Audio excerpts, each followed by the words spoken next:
I chose the third topic, resilience. Resilience is the ability to adapt well to adversity, trauma, tragedy, threats, or even significant sources of stress.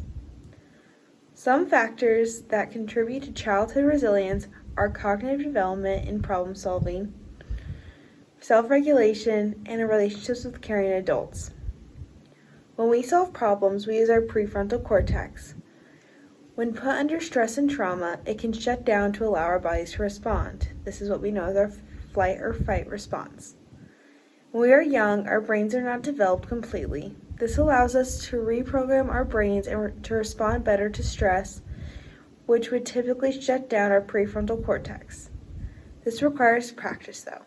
The more we practice healthy ways to cope with stress, we are able to retrain our brains and reinforce the healthy pathways.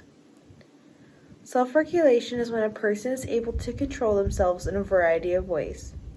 Self-regulation is very difficult for an infant, but they soon develop self-regulation in small ways, such as their own sleep cycle.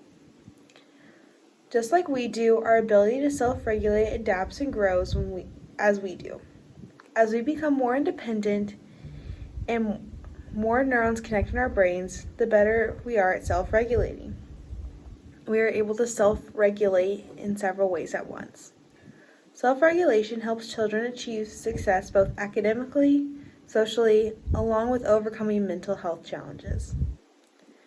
Relationships with trusted adults help resilience for several reasons. As with everything else on this list, these relationships grow and develop as we do. When we are young, our relationships with adults are restricted to caregivers and family members that we are close to. As we get older, we begin to branch out and connect with several different adults in our communities and social circles. These adults can be guides in resilience.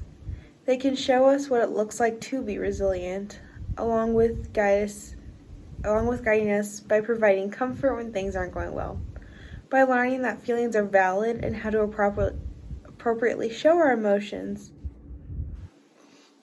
Resilience builds over time. I got all this information from the Substance Abuse and Mental Health Service Administration. Thank you.